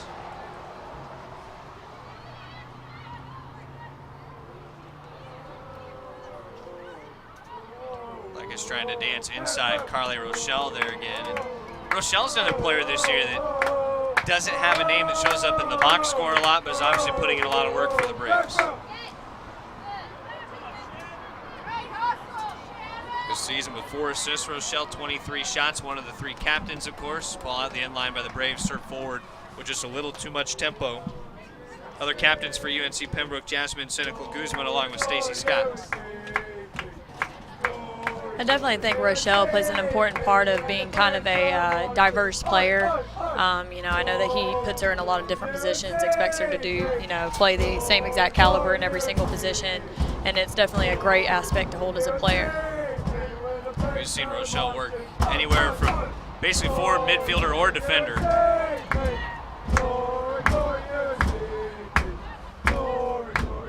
17 minutes gone in the second half. Senecal Guzman with the header to keep it forward.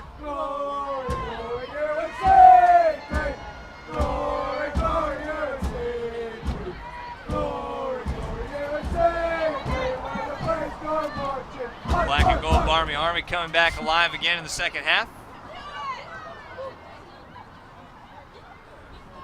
Fairly good crowd on hand for Peach Belt Conference tournament action. Alexis Pittman. Played up, Kai Jeffries. On the counterattack, the other way, directing traffic, ball at her feet. Carries on forward with the run of play up to Balzano. Balzano switching direction, and Katie Ryan fights it off to Shannon O'Neill. Now the Braves with a counterattack of their own. O'Neill looking outside for Weisner. Tries desperately to get there, holds it in at the corner, deflects off of Georgia College. Corner kick coming for the Braves.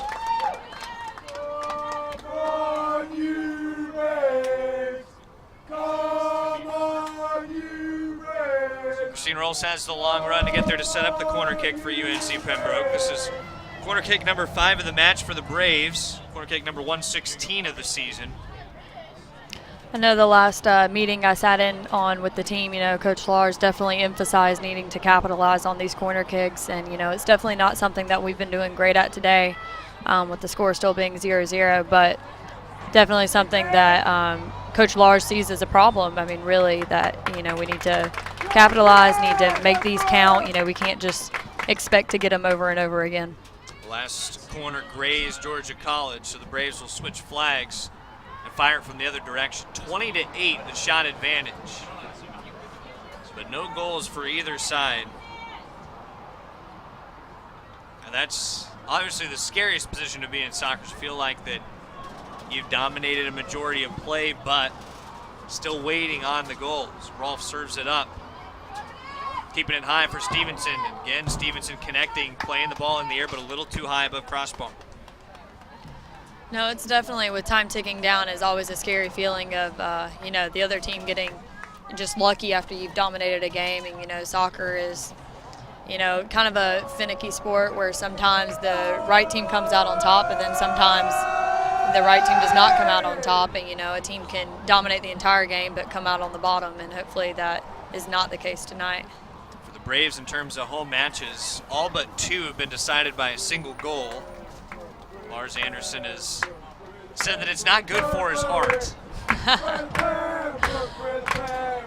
But countless times the Braves, seemingly in the final minutes of games, have come up with victories. Well, I don't think it's good for any of the fans' hearts out here, to be completely honest. I somewhat think that it's a conspiracy and that all the players on the team are just trying to make more excitement for themselves by scoring in overtime or in those last few seconds. It makes for a good highlight reel at the end of the year. It does, for sure, but it makes for a few gray hairs on everybody's head, too. Scott trying to run it down. It's reversed back into the box. Graham able to kick it away to midfield. Settled at the feet by Balzano. Fancy work. Officials say it was off of Katie Ryan. Wasn't sure from my vantage point. It looked like Balzano might have had the last touch. Definitely think that in my 4 years I've learned to pick my battles with the ref. Some of them are worth fighting, and then other ones you just gotta bite the bullet on. Braves certainly let it go. The creativity continues out of the supporter section.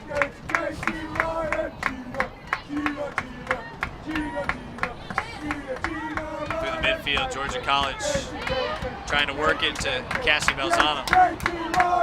They're singing for Gina, but it was Katie who took it away. Carrying forward towards the 18. Hits the deck. Was tackled by the Bobcat. Stevenson goes outside to Pittman. Pittman and Omersdottir locked up, and Pittman had it lost out of play.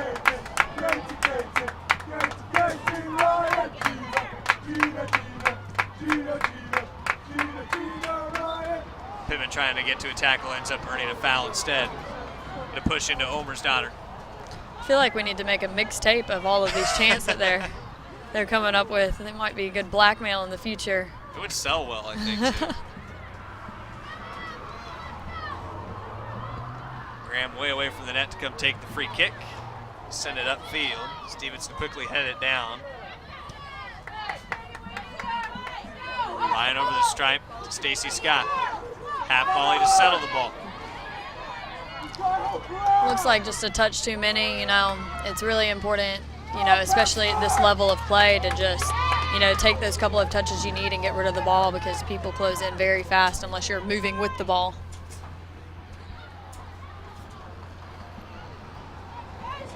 So you see that fatigue start to set in, heading towards the final 20 minutes of the half. Both sides trying to earn a go-ahead.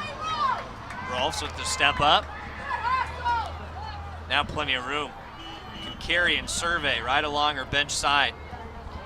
Christina Rolfs is definitely somewhat of a success story as an outside back, as she actually came in and played her first 2 years as a center mid, and has recently made the switch about halfway through last year, and really has just been a force to be reckoned with back there. I always like to say that either one or two things are going to happen. The ball's going to get by, the player's going to get by, but not both are going to get by Christine.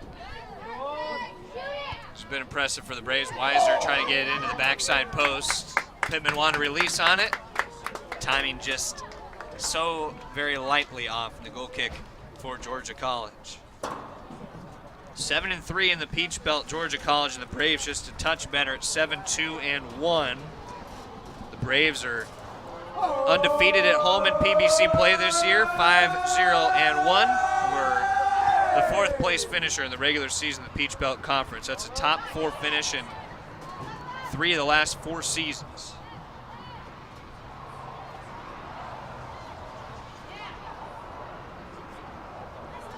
Rolfs earning it out on the far side off of Lekes, and the senior class certainly has enjoyed a lot of success, but they're still waiting on trying to get that NCAA tournament appearance. Yes, unfortunately, that's something that a lot of us felt a little bit robbed of last year, and sometimes I guess the draw is just really not in your favor, but I definitely, wish these seniors that opportunity that I did not get last year. It's an interesting mix-up of the field after the Georgia College upset last weekend. Of course, Columbus State is kind of the team that's the elephant in the room for most of Peach Belt's opposition to the Cougars, because they're a tough team to beat, but the shakeup was having North Georgia take the 1 seed and Columbus State in the 2 seed. Definitely think it's been an off year for Columbus State, even to, we beat them last year, but that was a little bit of an anomaly. And we played them extremely close this year, and we were actually winning for part of the game. And, I just think that maybe it's a rebuilding year for them and a regrouping year for them, because they are normally top 1 or 2 in the nation. Braves would like to get a shot back at North Georgia. Just a couple matches ago, UNC Pembroke fell on the road 2-1 after holding a 1-0 advantage in the second half. Christine Rolfs, another corner kick for the Braves.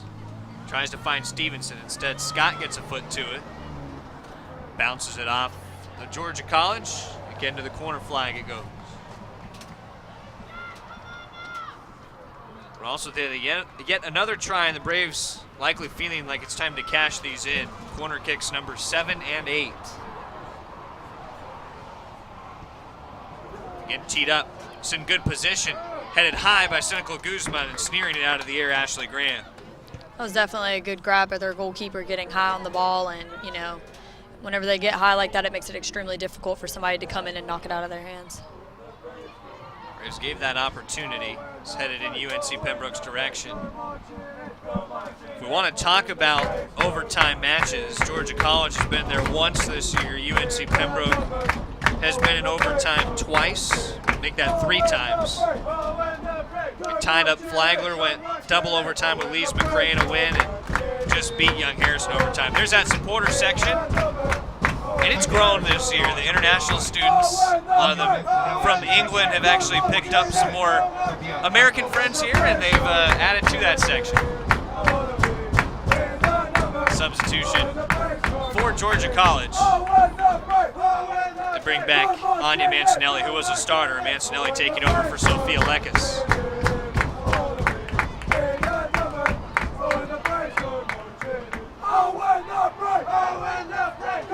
Georgia College's only overtime match of the year, the double overtime contest with North Georgia, was a loss. We're still a long ways away from talking about that with 18 minutes left in regulation. Bartholomew trying to earn some space. Katie Ryan stepped into a ball intended for Balzano.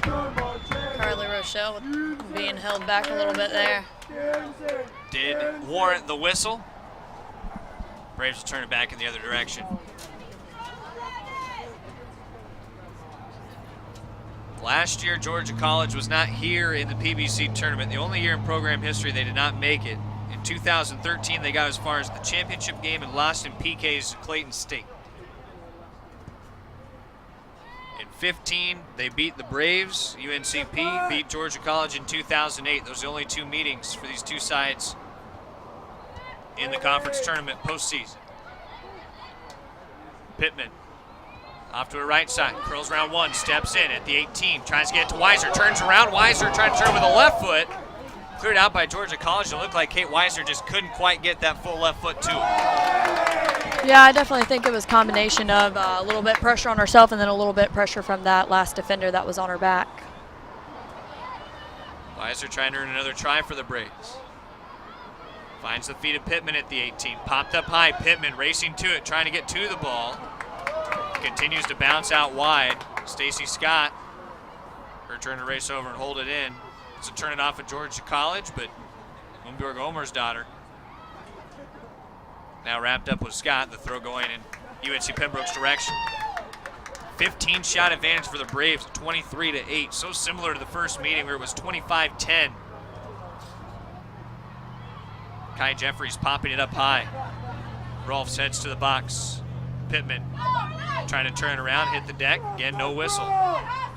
There haven't been a lot of whistles in either attacking third. The officials in this conference tournament match trying to let the players decide.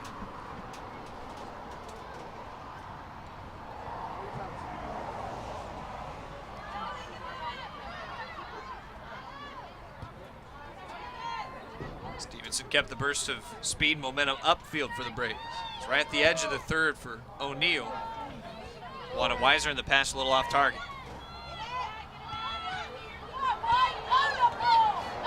Georgia College trying to reverse. Katie Ryan says no way. Definitely think we see the Braves getting a little bit frantic right now, knowing that those seconds are ticking down, but definitely think it's important at this time of the game to kind of settle and really, figure out what approach you want to take and, what type of mentality you want going forward. After early in the half, the first 3 shots were for Georgia College. The Braves have had 8 of the last 9. They've kept the pressure for the most part off of Gina Ryan. Faced a couple tough shots early on in the half. Bartholomew trying to turn around. Foul whistled against Christine Rolfs. Caught Bartholomew on the side. I guess we can't really dispute that one much. 15 minutes to go in regulation. Probably better in that scenario to have it reset than to have Bartholomew running free at goal. Braves heading it up. Stays off to the wide side of the net. Gina Ryan's able to watch it roll harmlessly out of play. Official talking to all those players in the box as well. Now a stoppage of the clock. There was one Bobcat a little slow to come out of that battle inside the box. I think we got kind of a head knock between two of the Bobcat players. Appeared Anya Mancinelli. Took just an extra moment. Officials making sure everything's okay, and it was.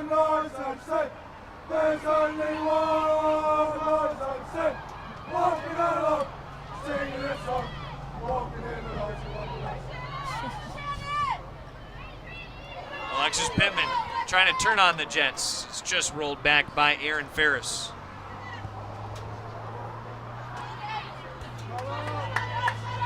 O'Neal using the right knee to try to work it forward. Ferris took down O'Neal.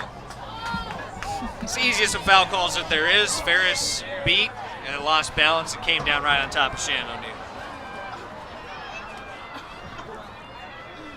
Katie Ryan with the free kick. 13 and a half the minutes left in our second half of play. Ryan had it threaded in. He's looking for Pittman on the backside.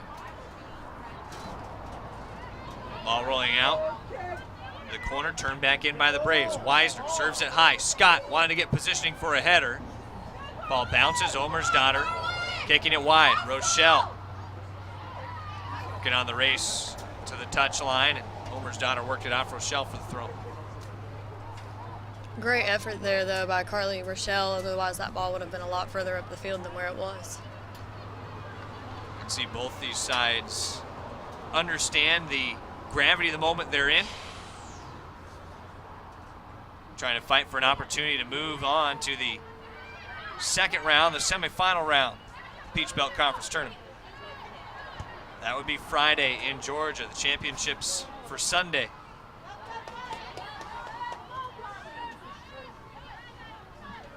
Out with Bartholomew. Rolfs backpedaling, trying to mark. Bartholomew beats it inside. Has nobody else running forward with her, and the ball rolls freely to Gina Ryan.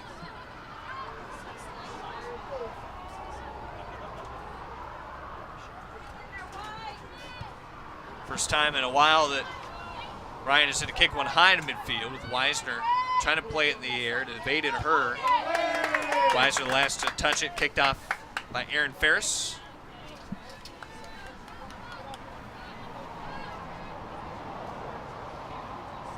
Ferris the throw in. Played by DeVal. Braves again forcing the throw.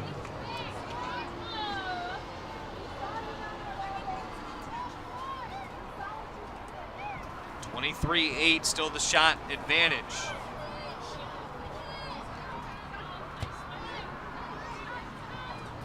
Haley Storch saw the ball, moved up.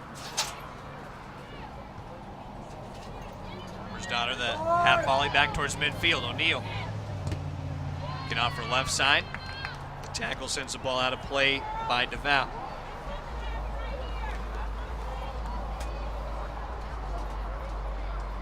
Katie Ryan looking for a target to throw in two. End up splitting Pittman and Weisner. Looked like it could have grazed the hand of Aaron Ferris. Katie Ryan's doing a great job here of offering that drop if needed.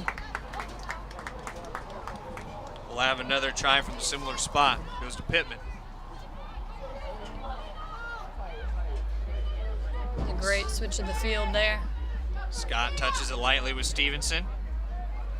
Stevenson a little more speed to the end line, gets a cross back in. Pittman, a right foot pass, grab, and it's in! Alexis Pittman. We mentioned the friendly competition, and she surges in front with her 8th goal of the season.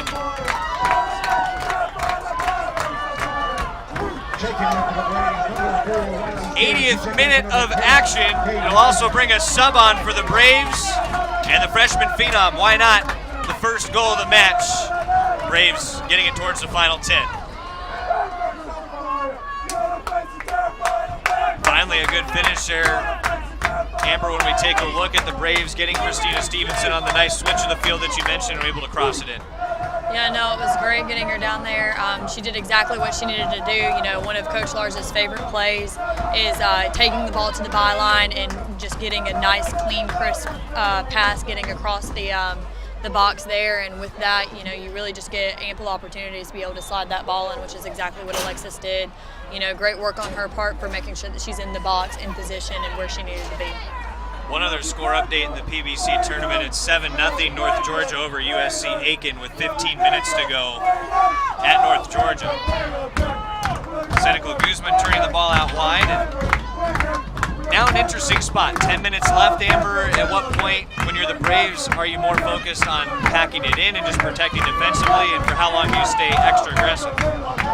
I definitely think at this point it's a little bit of a, you know, kind of a difficult situation to read, just because obviously you have to keep your intensity up, but at the same time you want to slow the game down as much as possible. So we're definitely going to see a little bit more walking to those corner kicks, a little bit more, you know, lax to get those throw-ins. There's not going to be as much intensity on the restart, but they definitely have to keep their intensity up on the field. You know, I know a lot of teams kind of revert to that, take it to the corner and hold it, but Coach Lars really has stayed away from that in the 4 years that I've been with him, just because he said he thinks it is, you know, it's almost not fair in playing the game, and, you know, he really believes in playing till the last minute, and hopefully we can keep this up, maybe get another one and cushion ourselves. Braves trying in the mess of the box. Searing had the second foot after Rochelle got a try. Ends up high, 1-0 Braves after Alexis Pittman connected in the 80th minute. Stacey Scott will get a rest for Kate Weisner. And that was a very short switch of Weisner for Searing. I definitely think Coach realizes that he has to save Stacy for when we need her. You know, right now we have the 1-0 lead, and he wants to take her out, reserve her for next game, because obviously we're really going to need her this weekend. Braves trying to hang on for 8.5 minutes. Alexis Pittman, we mentioned her 8th goal of the season. She was assisted by Christina Stevenson. That's Stevenson's 4th assist of the year. Stevenson's put together a good campaign at 2 goals, 4 assists.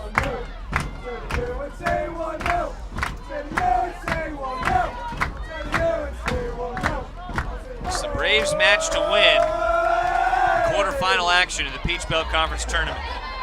Their game to host, they won as a host last year.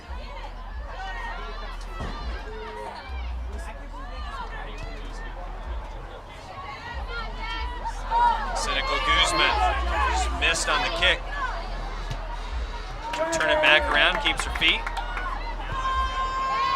With some room up to Weisner, bounce through off of Asbell, the defender. Bartholomew. See her turning it into a higher gear. Stevenson ended up tangled up and knocking knees with Bonzer.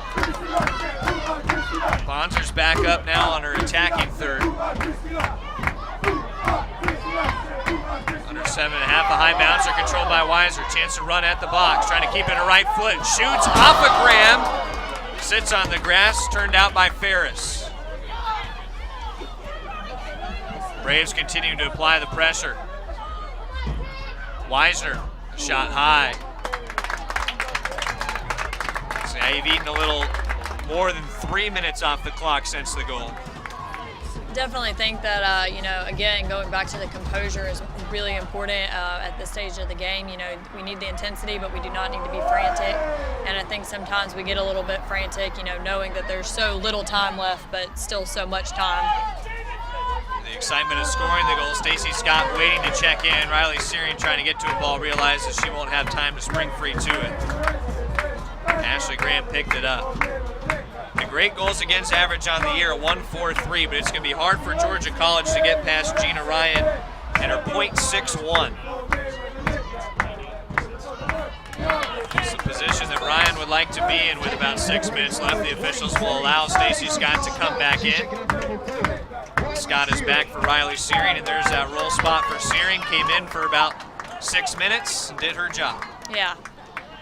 Well, you know, it's always, you know, I know every player wants to be on the pitch for 90 minutes, but, you know, not everybody can, and that's just the fact of it.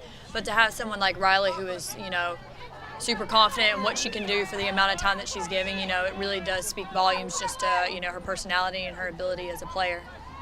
29 shots for the Braves, 8 on goal, and the only goal of the match. They won the earlier meeting this year 1-0, but that was their first goal against Georgia College this season in the run of play. Others scored off of PK. Scott trying the touch to Weisner. Bounces towards the end line. Graham keeping it in, will scoop it up.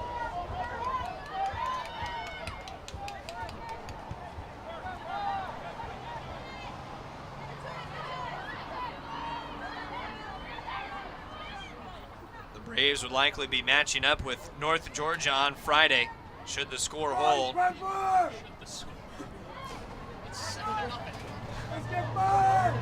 North Georgia by a touchdown there. We'd have to see the score remain 1-0 here for UNC Pembroke. Bartholomew, shot towards Ryan. Tapped up high, what a save by Gina Ryan. Keeps the Braves ahead. And her song returns from the Barmy Army. I'm telling you, that is just one example of how Gina has just been absolutely phenomenal for us. You know, she really hasn't had to touch the ball all that much in this, but, you know, when she needs to, she does it, and, you know, she makes those big-time saves that we need her to. Corner kick coming from Becca Morris. There's a sub first. Along the far side, Anya Mancinelli headed off and back into the match, Sophia Lekis. Just over 4 minutes. The ball in at net. Guzman might have had a header on it. Ryan chasing it down. Bartholomew trying to get there and was the last to touch it. Goal kick for the Braves. 4 minutes even remaining, and that might be the play that you look back on. That Gina Ryan save is the one down the stretch that Georgia College felt like they'd have the shot at that she just took right out of their hands. Yeah, no, and unfortunately for other teams, I feel like she does that quite a few times a game, and I know each team probably feels a little bit robbed because that was a great shot, and she just got her fingertips on it and does what she normally does. But Georgia College still attacking. Lars Anderson calls these the scariest games in soccer, the 1-goal leads. Braves have had plenty of them at home. 7 of their 9 to the end line. Goal kick coming for Gina Ryan and the Braves. Gina Ryan saying no hurry. She's going to get some help on getting that ball back faster. She said, no, just leave it there. That's the goalkeeper for you. Oh, yeah, no, and that's definitely one of those time-wasting tactics that us as soccer players never really like to admit that we take, but we do secretly anyway.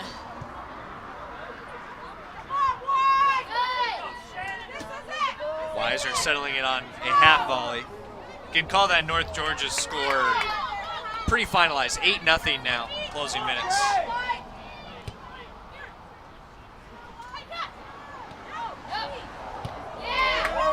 The Braves trying to keep it so that the Peach Belt Conference tournament remains chalk in the opening round. Braves the higher seed by just 1. 4v5 in the quarterfinals. 2.5 minutes. Rolfs with the clearance out. Throw in by Ferris. Settled by Lekis. Balzano trying to work around the mark of Rolfs. Another great tackle by Rolfs. They'll say a foul. No, they will say just kicked out of bounds. It was a clean tackle.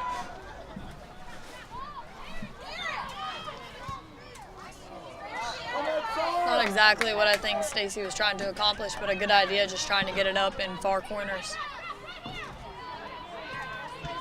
Scott knocked it off of the Bobcat, still controlled by Weiser. Back towards midfield it goes. Braves need to kill an additional minute, 40 seconds. 80th minute goal from Alexis Pittman, the difference maker so far. Bartholomew blasted off of Stevenson, tries to get out to her right side. Balzano leaves it out high with Morris. Around to Omersdottir. Pittman, the clearance wide. Some more of that forward defending, and the Braves at a point in the match now where they're likely packed back on their defensive half for the final minute 15. Omersdottir, corner of the 18. The last few minutes, you always just kind of hope that you can pack them in and not let anything through, and hopefully you can come out of it with your win and your goal. Referees will whistle a foul for that. Gina Ryan trying to get to the ball was crashed into by Sophia Lekis. Seconds continue to tick under a minute. Pittman assisted by Stevenson back in the 80th. Pittman's team leading 8th goal of the year. Freshman could have the Braves destined for the semifinals. Omersdottir the throw in, 25 seconds and ticking. We're into the final possessions possibly for Georgia College. One more attack to mount for the Bobcats. Into the midfield. Balzano to the left of Stevenson. Ryan covers it up. O'Neal trying to win one more ball in the midfield. Rochelle kicks it high. The seconds will tick off. Both these teams are headed back to Georgia. One will keep playing in the Peach Belt Conference Tournament. The Braves win it 1-0 behind an 80th minute goal from Alexis Pittman. They move on to the semifinals of the Peach Belt Conference Women's Soccer Tournament. We'll take a timeout. We'll come right back with a postgame after this on the UNCP Sports Network.